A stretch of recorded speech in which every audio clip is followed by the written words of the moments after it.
and welcome to my video. Today I'm going to do my labour and delivery of little Miss Indiana. Say hello. She's so sleepy. So let's get right into it. So on the 29th of July I was booked for an induction because she was a week and a half overdue from her due date. So they say on 29th of July, ring up at 6 o'clock in the morning to make sure your bed is still available. That was fine, we do that, and the bed wasn't available. They were completely full. And they say, that's okay, ring up at 11 o'clock and we should have a bed for you then. So I do that, I wait around till 11, and in that time I just try and keep active and keep walking around. I had some visitors, my auntie come over and my cousins to wish me all good luck. And then Cody came around and we were all just sitting there basically, and that was all fine. We were just waiting for 11 o'clock really to come around so I could ring up and hopefully go in. Anyway, then about 10 o'clock I started getting some period cramps. Nothing regular at all. And then 11 o'clock comes and I ring them and they say, yep, that's perfectly fine, you can come in now. So we get in there about 11:45, bring all our bags in, get settled into the room. Then at about 12:30 they decided to see if I'm dilated at all. And I was actually at 4 centimetres, which was amazing. And everyone was quite surprised. So they said, we're not going to do the induction anymore, we'll just let you go naturally.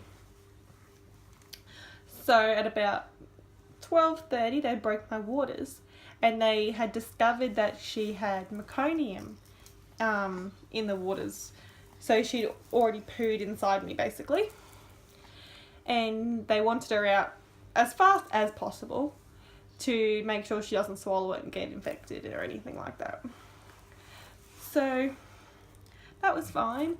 Then at about 1:45, they asked me if I wanted to get an epidural for the pain because I was only having gas and air.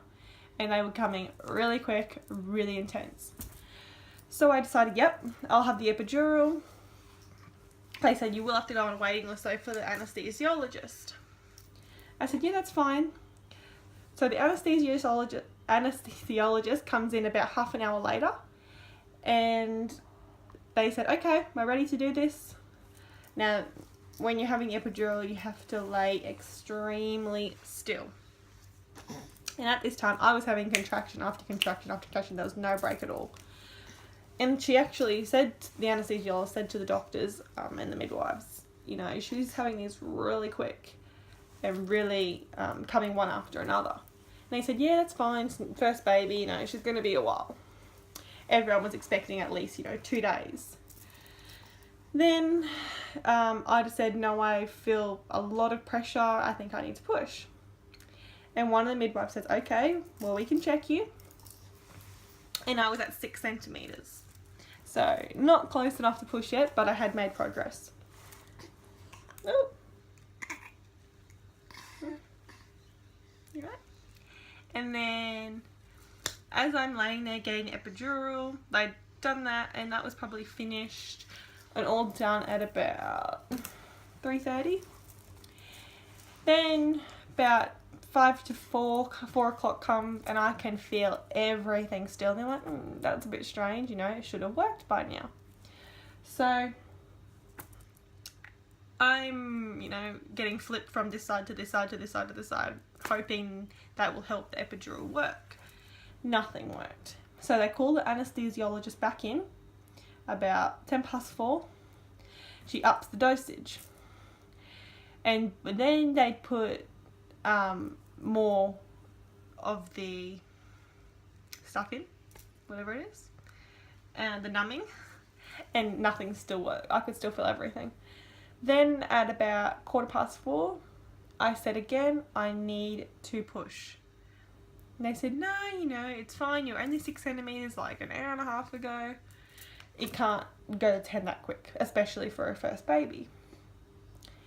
Anyway, and they're still coming one after another. This was going on for the last, 2 to 3 hours, one after another. So 4:30 comes and I was pretty well screaming. I was like, I need to push, someone get in here now with me. And then the doctor comes in and was like, yep, you're 10 centimetres, the head's right there. And I was like, oh my God. And they said, okay, you can push. So I did about half a push. And they said, no, stop. And then everyone froze in the room and we're like, what's going on? And the doctor said her heart rate's dropped a lot. So of course, you know, me and Cody are freaking out. And my mum, who was in the delivery room. And then they said, okay, it's gone back to an average. You know, it wasn't great, but it's gone back up enough. So then I did another push, and her head came out with that one push, and her shoulders got stuck.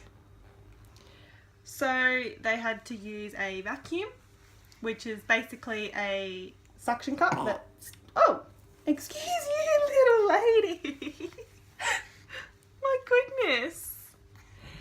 Vacuum that suctions to their head, and it has like a cord and then a clamp on the other end that they pull them out to get her out so fast because she...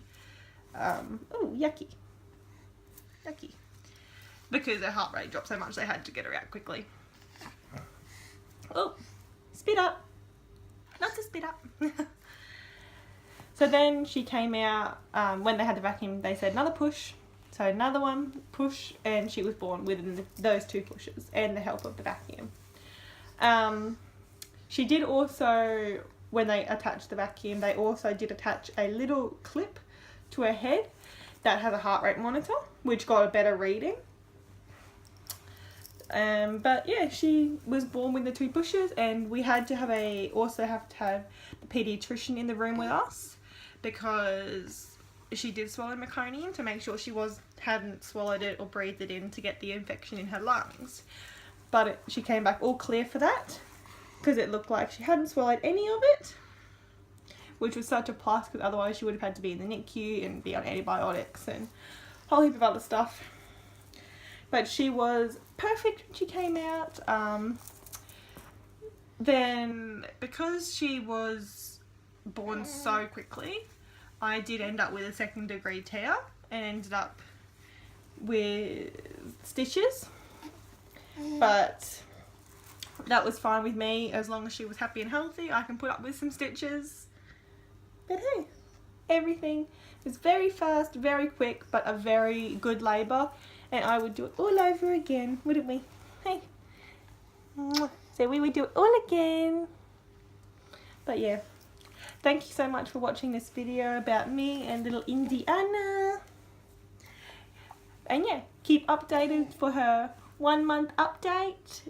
And we'll see you in our next video. Thanks. Bye guys.